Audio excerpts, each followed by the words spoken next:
Oke. Selamat pagi, selamat siang, maupun selamat petang.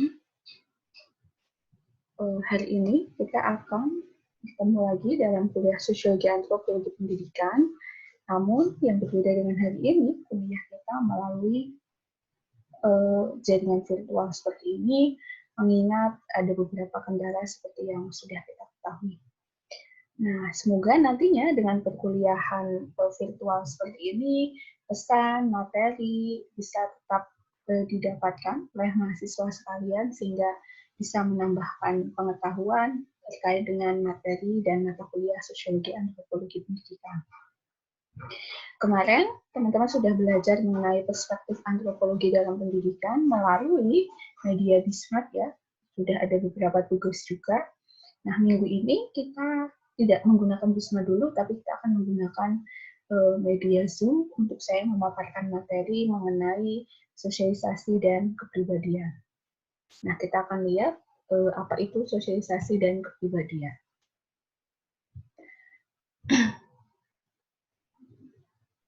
Oke.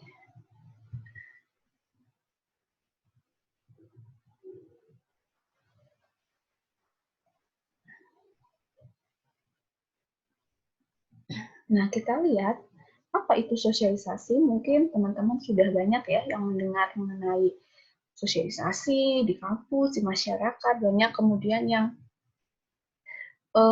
pernah mendengar kata sosialisasi. Tapi apakah benar arti kata sosialisasi yang kita maksud hari ini sama dengan makna sosialisasi yang mungkin pernah teman-teman dengar di luar?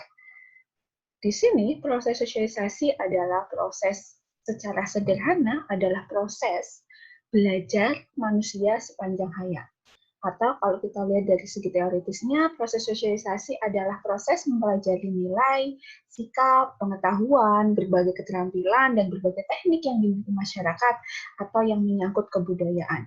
Jadi segala sesuatu yang Anda bisa pahami hari ini, Anda bisa lakukan hari ini, di usia Anda hari ini, itu tidak terlepas dari apa yang disebut sebagai proses sosialisasi atau proses belajar.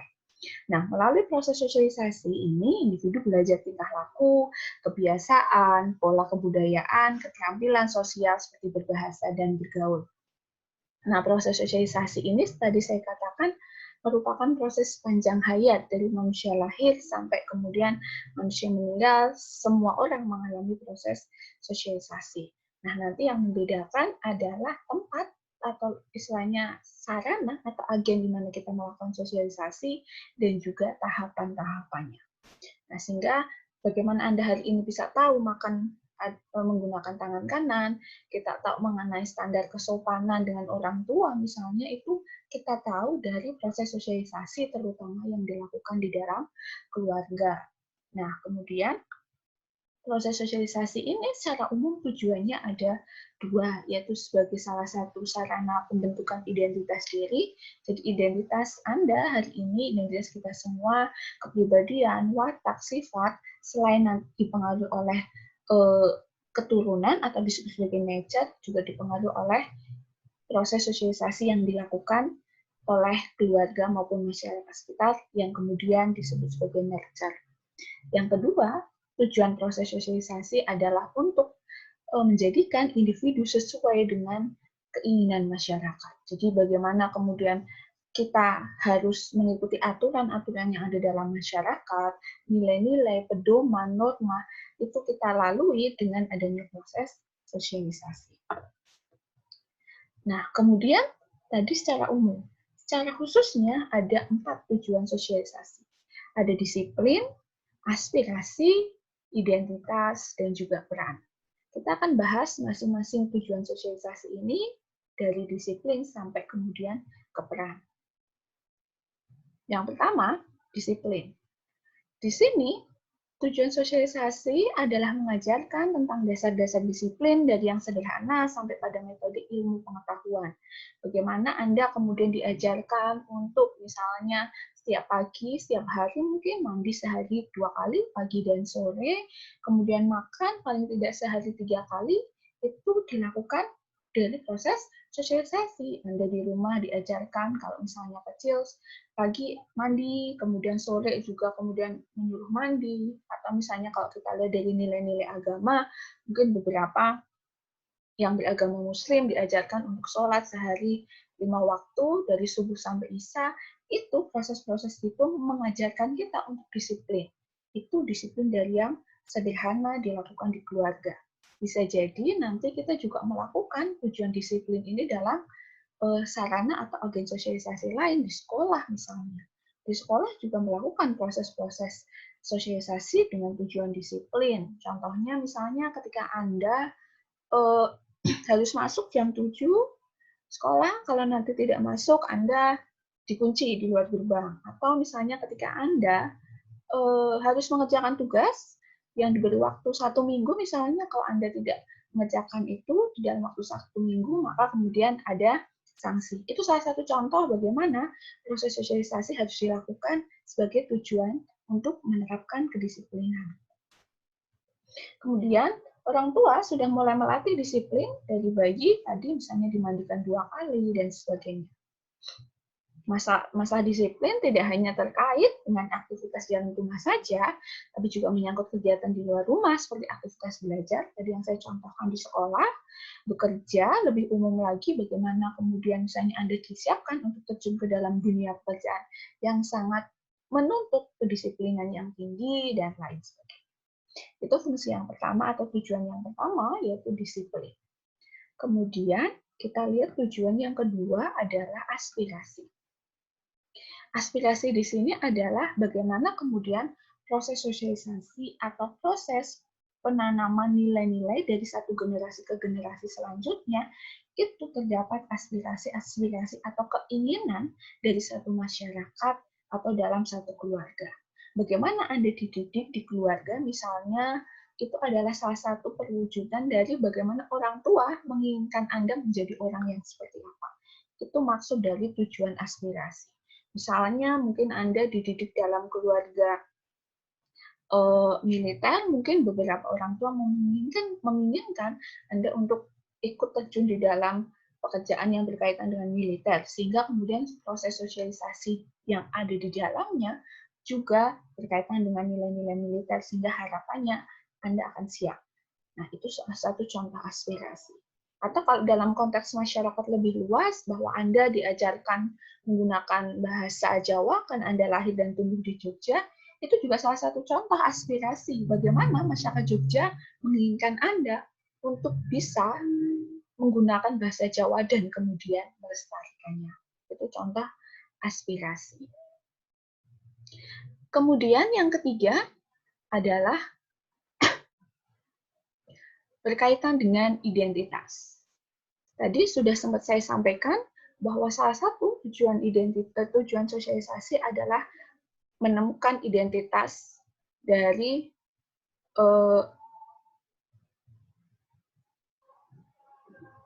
masyarakat.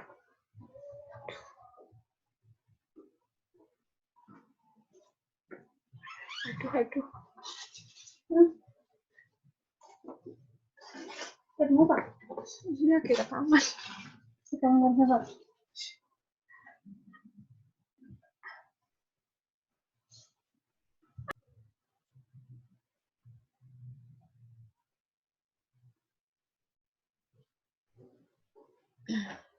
Kemudian, tujuan yang ketiga adalah identitas.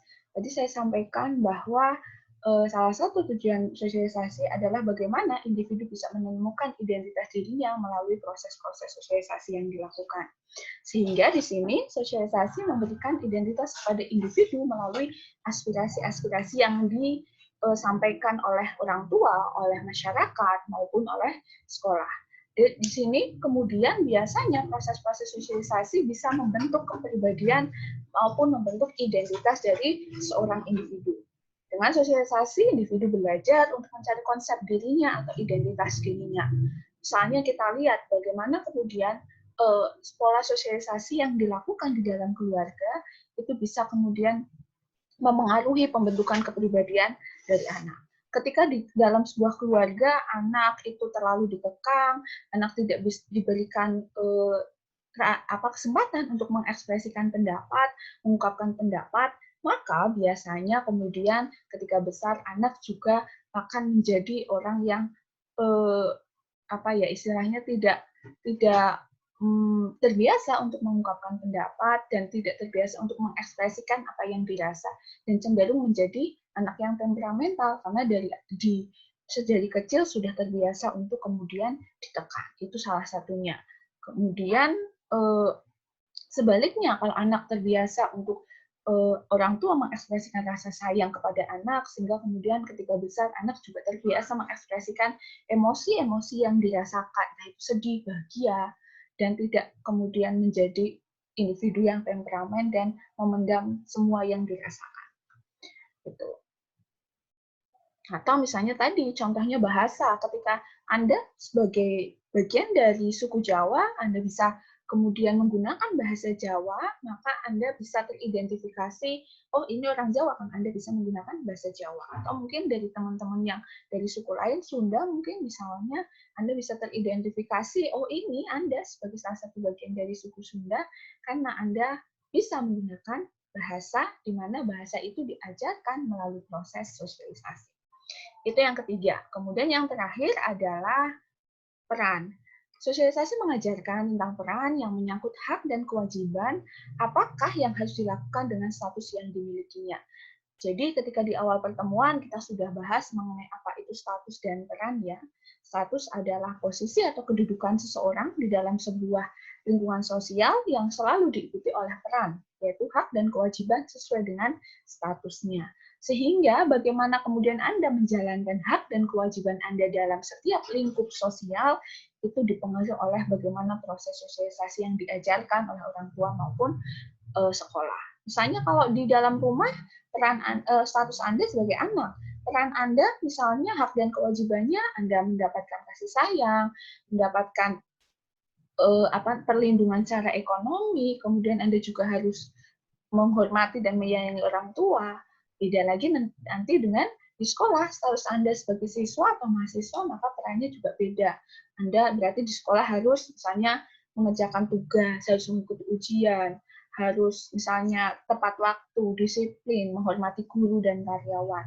Nah, peran-peran yang kemudian berbeda dari satu lingkup sosial ke lingkup sosial lainnya, itu kemudian diajarkan dari orang tua atau sekolah kepada individu agar individu paham bagaimana harus menempatkan peran sesuai dengan status sosial yang dimiliki. Nah, itu ada keempat tujuan dari sosialisasi. Nah, kemudian kita lanjutkan. Tadi saya bilang bahwa proses sosialisasi adalah proses belajar sepanjang hayat. Yang membedakan adalah di mana tempat kita melakukan proses-proses sosialisasi itu. Nah, di sini ada beberapa agen atau tempat di mana kita melakukan proses sosialisasi. Ada keluarga, sekolah, peer group atau teman sebaya, kemudian masyarakat, dan juga media informasi. Kita bahas yang pertama adalah keluarga. Keluarga disebutkan sebagai sarana atau agen sosialisasi yang pertama dan utama. Kenapa? Karena di dalam keluarga kita bisa belajar pertama kali dan identifikasi peran sosial kita pertama kali secara sederhana. Kita mengetahui bahasa yang kita gunakan, kita ketahui pengetahuan-pengetahuan secara dasar, kemudian kita mengetahui aturan, nilai, dan norma yang berkembang di dalam masyarakat, awal mulanya di dalam keluarga, sehingga kemudian keluarga disebut sebagai agen sosialisasi yang pertama dan utama. Kemudian setelah keluarga beranjak ke dalam sekolah ketika anak sudah mulai memasuki usia-usia sekolah. Nah, selain keluarga juga ada sekolah, di mana di sekolah kita kemudian menjalani proses belajar itu. Yang tadinya di keluarga diajarkan pengetahuan sederhana, di sekolah kemudian dilanjutkan menjadi pengetahuan yang lebih kompleks. Yang tadinya di keluarga diajarkan mengenai kedisiplinan, di sekolah juga diajarkan mengenai kedisiplinan yang tentunya juga lebih kompleks dan terdapat sanksi-sanksi yang tegas. Kemudian selain sekolah, selanjutnya adalah kita juga punya agen sosialisasi yang disebut sebagai peer group atau teman sebaya. Biasanya anak-anak selain kemudian mengenal lingkup keluarganya, dia juga mengenal lingkup yang pertama adalah teman-teman sebayanya, mereka main di situ, sehingga dalam proses bermain itu anak juga melakukan proses belajar, proses sosialisasi dari sesama teman sebayanya. Selanjutnya adalah masyarakat. Nanti di dalam masyarakat, hari ini misalnya Anda sedang melakukan proses sosialisasi dengan agen masyarakat. Kenapa? Karena Anda sudah kemudian terjun di dalam masyarakat luas, sudah punya peran sendiri di dalam masyarakat luas, sehingga kemudian Anda terus melakukan proses sosialisasi. Dan yang terakhir adalah media informasi, termasuk di sini adalah media massa dan media sosial.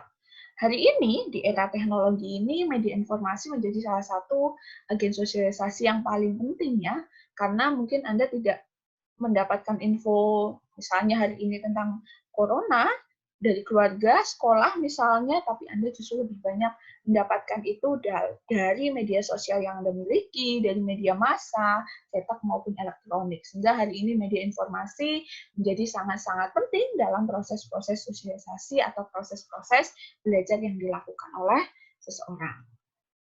Itu ada kelima, agen sosialisasi atau tempat di mana kita melangsungkan proses-proses sosialisasi. Nanti mungkin kalau ada pertanyaan bisa disampaikan di dalam forum diskusi. Nah, kita lanjutkan. Kemudian ada tahap-tahap sosialisasi. Bahwa setiap orang dari lahir sampai meninggal terus melakukan proses sosialisasi, yang membedakan hanyalah tahapan-tahapannya. Nah, tahapan-tahapan ini di sini menurut George Herbert Mead itu ada 4 tahapannya. Yang pertama adalah tahap preparatory stage atau disebut sebagai tahap persiapan. Nah, tahap persiapan ini dimulai dari usia 0 bulan dari manusia lahir sampai sekitar 2 tahun. Kenapa disebut sebagai tahap preparatory stage? Karena di sini individu bersiap untuk mengenali lingkungan sosialnya, bersiap untuk mengenali individu-individu di luar dirinya, di mana dalam hal ini yang paling berperan adalah agen keluarga, karena di sini anak sudah mulai mengenal individu di luar dirinya, tapi sebatas keluarga. Dia bisa mengenal ayahnya, misalnya, oh ini ayahnya, siapa namanya, ini ibunya, siapa namanya. Kalau mungkin yang punya kakak, ini kakaknya. Kalau yang punya kakek, misalnya sudah mengenal individu tersebut, sudah mengenali mana yang disebut kakak, kakek, nenek, dan sebagainya. Sudah mulai mengidentifikasi dan juga sudah mulai diajarkan aturan-aturan. Misalnya, ini dek, kalau makan, kita harus menggunakan tangan kanan, dan sebagainya. Kemudian, yang kedua, setelah tahap preparatory stage adalah tahap play stage, atau yang disebut sebagai tahap meniru. Kenapa disebut sebagai tahap meniru? Karena di sini anak-anak kemudian meniru perilaku-perilaku orang dewasa, terutama yang dilakukan oleh orang dewasa di sekelilingnya atau di keluarganya. Nah, tahap meniru ini misalnya Anda mungkin semuanya pernah mengalami. Contohnya misalnya ketika Anda ketika kecil main masak-masakan, bantuin ibu masaknya tapi main masak-masakan, kemudian bantuin bapaknya nyuci motor atau nyuci mobil, Anda melakukan itu.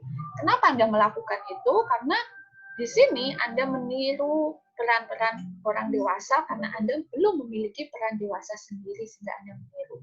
Nah, tahap meniru ini menjadi tahap yang penting. Nah, tadi tahap kedua yaitu tahap meniru. Di dalam tahap meniru ini menjadi salah satu tahap yang penting dalam proses pertumbuhan dan proses sosialisasi individu, karena di sini kita punya apa yang disebut sebagai significant other atau orang yang paling berpengaruh dalam hidup kita. Nah, biasanya di usia ini anak meniru semua tindakan, perilaku, perkataan yang dilakukan oleh significant other ini, yang biasanya itu adalah ayahnya bisa, atau ibunya, atau kakaknya. Sehingga kemudian kita memerlukan significant other yang bisa memberikan panutan, perilaku, tindakan, dan kata-kata yang baik, sehingga anak juga akan meniru itu menjadi tindakan yang dilakukan. Nah, kemudian yang ketiga disebut sebagai tahap siap bermain atau tahap game stage. Di tahap siap bermain ini, anak sudah sedikit punya peran dewasa sendiri sehingga dia bisa melakukan peran-perannya, tidak lagi kemudian meniru peran orang lain. Nah, biasanya dalam tahap game stage ini anak sudah memulai usia sekolah, usia SD, sehingga anak sudah bisa kemudian bertanggung jawab atas tindakan yang dia lakukan. Oh, anak SD dia punya peran sendiri, yaitu misalnya sekolah, kemudian harus mengerjakan tugas, menghormati guru, dan sebagainya, dan dia sudah mulai paham akan peran yang dia dapatkan dari sekolah, keluarga, maupun dari teman sepermainannya.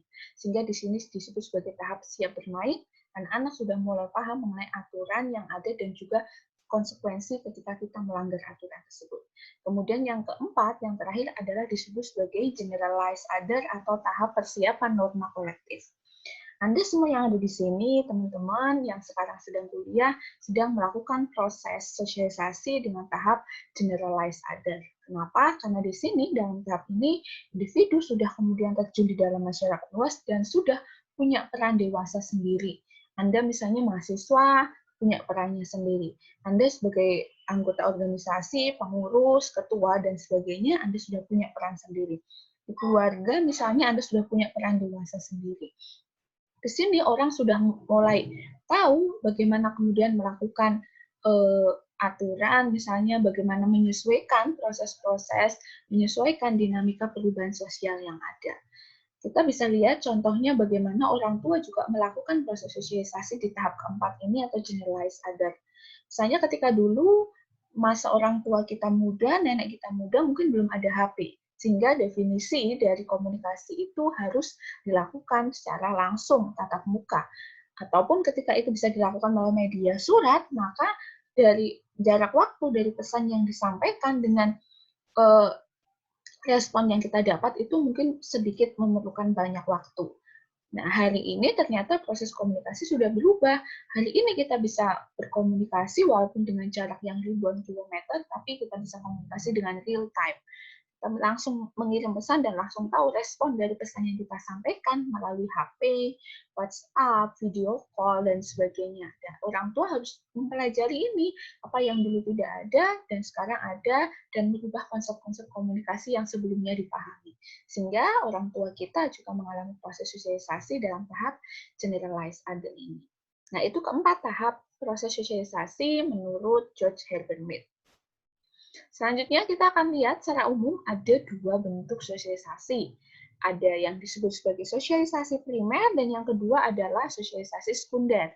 Sesuai namanya, sosialisasi primer disebut sebagai sosialisasi yang pembentuk kepribadian anak. Kalau kita analogikan seperti bangunan, sosialisasi primer adalah bentuk fondasinya. Nanti bagaimana kemudian bentuk bangunannya, itu sangat-sangat disesuaikan dengan bentuk fondasi yang sudah dibangun. Sosialisasi primer ini dilakukan paling tidak sekitar usia 0 sampai 5 tahun dan dengan agen atau sarana yang utama adalah keluarga. Karena di dalam keluarga kita tahu segala aturan, nilai-nilai yang berkembang dalam masyarakat, norma dan sebagainya, budaya-budaya di mana kita tinggal itu pertama kali di dalam keluarga. Kemudian setelah itu yang kedua adalah sosialisasi sekunder, yaitu 5 tahun ke atas. Nah, dalam proses sosialisasi sekunder ini, agen-agennya sudah kemudian bertambah. Tidak hanya keluarga, tapi juga sekolah. Tadi ada teman sebaya, ada masyarakat, dan juga ada media informasi, termasuk media sosial dan media massa.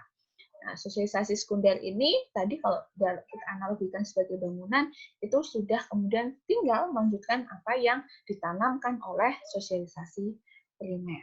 Nah, itu dua bentuk sosialisasi. Nah, selanjutnya kita akan melihat bagaimana pola-pola sosialisasi ada dua bentuk secara umum, terutama ini yang ada di dalam agen keluarga, yaitu apa yang disebut sebagai sosialisasi represif dan sosialisasi partisipatoris. Nah, kita akan lihat cirinya satu persatu perbedaannya antara sosialisasi represif dengan sosialisasi partisipatoris. Yang pertama, sesuai namanya, sosialisasi represif ini adalah sosialisasi yang cenderung berkaitan dengan segala suatu pemaksaan atau represi itu kan memaksa. Nah, kita lihat ciri-cirinya. Yang pertama, menghukum perilaku yang keliru. Dalam proses sosialisasi represif di dalam keluarga, di mana keluarga menerapkan bentuk sosialisasi ini, biasanya keluarga orang tua akan menghukum anak ketika dia melakukan kekeliruan atau kesalahan. Dan hukuman ini biasanya juga bersifat material atau hukuman fisik. Begitu pula dengan ketika anak melakukan sebuah pencapaian, maka biasanya memberikan imbalan, juga imbalannya berupa imbalan-imbalan materi. Nah, contohnya misalnya ketika anak mungkin tidak bisa mencapai ranking 1 di sekolahnya, maka uang jajannya dipotong. Misalnya, itu salah satu contoh hukuman yang bersifat material, sehingga anak terbiasa untuk menilai segala sesuatu dari materi yang didapatkan. Kemudian selanjutnya adalah perintah sebagai komunikasi.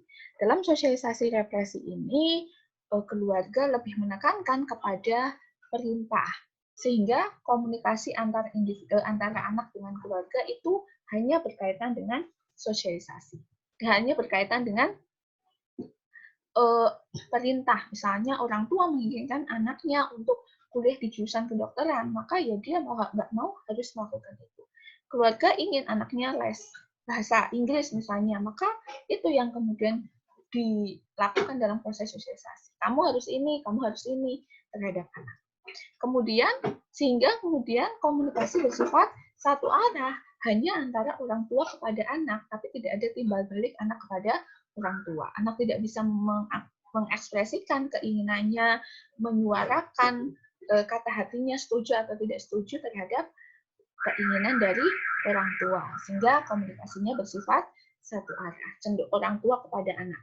Dan yang terakhir ciri-cirinya adalah sosialisasi berpusat pada orang tua tadi. Segala suatu keputusan yang berkaitan dengan rumah, dengan keluarga, bahkan berkaitan dengan masa depan anak itu diputuskan dan ditentukan oleh orang tua. Kamu tadi misalnya kamu harus jadi dokter karena dulu bapaknya mungkin pengen jadi dokter tapi tidak terrealisasi sehingga anaknya jadi dokter. Padahal orang tua tidak pernah bertanya apakah dia bersedia atau misalnya menjadi dokter atau sebenarnya dia punya keinginan lain, punya cita-cita lain, tapi tidak ada komunikasi itu. Itu yang pertama, sosialisasi represif. Kemudian yang kedua kita lihat adalah sosialisasi partisipatoris. Ini kebalikan dari sosialisasi represif. Sosialisasi partisipatoris, kita lihat ciri-cirinya sesuai namanya adalah mengemukakan atau mengedepankan adanya partisipasi dari anak. Ciri-cirinya yang pertama adalah memberikan imbalan bagi perilaku anak. Dan imbalan dan hukuman ini cenderung bersifat simbolis, bukan lagi material. Misalnya kalau simbolis ketika anak mendapatkan sebuah penghargaan, maka imbalannya lebih kepada misalnya ucapan terima kasih, pelukan, ungkapan-ungkapan kasih sayang yang tidak didasarkan pada materi, sehingga anak tidak terbiasa untuk menilai segala sesuatu dari materi yang diperoleh, tapi bisa dengan ucapan, encouragement, dan lain sebagainya. Kemudian selanjutnya di dalam sosialisasi partisipatoris ini interaksi sebagai komunikasi. Jadi antara anak dengan orang tua itu terjalin komunikasi dan interaksi yang intens. Diluangkan setiap hari misalnya ada diskusi, ada interaksi, anak cerita kegiatannya sehari-hari apa saja, sehingga orang tua akan tahu apakah anak punya kendala di sekolah, punya misalnya musuh dalam lingkup teman sepermainannya, dibully atau tidak. Di sini orang tua akan tahu karena terbiasa untuk kemudian melakukan komunikasi. Selanjutnya adalah komunikasi bersifat dua arah. Kalau yang tadi komunikasinya hanya satu arah, tapi dalam sosialisasi partisipatoris komunikasinya dua arah. Orang tua kepada anak, anak kepada orang tua. Di sini orang tua bisa mengekspresikan keinginannya, begitupun dengan anak. Anak juga bisa kemudian mengekspresikan keinginannya mau seperti apa. Kemudian apakah dia setuju dengan keputusan orang tua, kalau tidak pun dia akan didengarkan alasan-alasan kenapa dia tidak setuju, sehingga di sini jadi komunikasi, terutama dalam misalnya memutuskan hal-hal yang berkaitan dengan keluarga. Kemudian sosialisasi berpusat pada anak, tadi terutama berkaitan dengan kehidupan anak. Maka ketika anak itu memutuskan sesuatu, ya yang paling utama yang didengarkan alasannya adalah anak, karena dia itu berkaitan dengan kehidupan dia. Ini bisa kemudian dimulai dari ranah yang paling sederhana. Contohnya misalnya ketika kecil, orang tua terbiasa untuk menanyakan pendapat, mau beli tas itu warna apa, merah atau kuning sesuai dengan warna favorit anaknya, mau gambarnya apa, misalnya gambarnya Batman, Superman, atau apa, tapi sesuai dengan keinginan anaknya. Bukan kemudian belinya merah terus karena orang tuanya suka warna merah, padahal anaknya nggak suka. Nah, dalam pola sosialisasi partisipatoris, anak diberikan kesempatan untuk mengekspresikan keinginannya.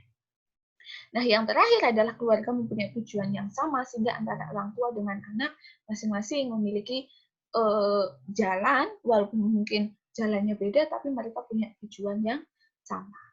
Nah, kedua pola sosialisasi ini, represif dengan partisipatoris ini, biasanya kemudian juga akan menghasilkan kepribadian individu yang berbeda. Kalau represif biasanya cenderung menghasilkan anak yang tidak mudah untuk mengekspresikan pendapat karena dia tidak terbiasa dari kecil, kemudian anak biasanya tidak mampu mengambil keputusan karena dari kecil sudah terbiasa untuk didikte, dan anak juga menjadi temperamen ketika misalnya segala sesuatu itu hukumannya biasanya bersifat fisik maupun materi. Sedangkan kalau yang partisipatoris itu anak cenderung lebih terbuka, lebih bisa mengekspresikan pendapat, lebih kemudian bisa mengambil keputusan dalam hidupnya karena dari kecil juga sudah terbiasa dia mengambil keputusan dalam hidupnya, terutama misalnya dari hal-hal kecil sampai nanti ketika dewasa. Anak juga lebih terbuka. Sehingga kedua pola sosialisasi yang ada di dalam keluarga ternyata sangat berpengaruh terhadap apa yang kemudian terjadi di dalam kehidupan individu ketika dia besar yang membentuk kepribadian, sifat, dan karakter. Nah, itu pola sosialisasi. Nah, nanti apabila teman-teman punya pertanyaan, silakan drop pertanyaannya dalam forum diskusi, nanti kita bisa diskusikan di situ. Untuk materi sosialisasi, saya kira cukup. Terima kasih atas perhatian dari teman-teman sekalian. Semoga bisa dipahami dengan jelas, sama seperti kita kuliah pada di kelas ya, sekolah sinkron. Selamat pagi, selamat sore, maupun selamat siang. Terima kasih, dan wassalamualaikum warahmatullahi wabarakatuh.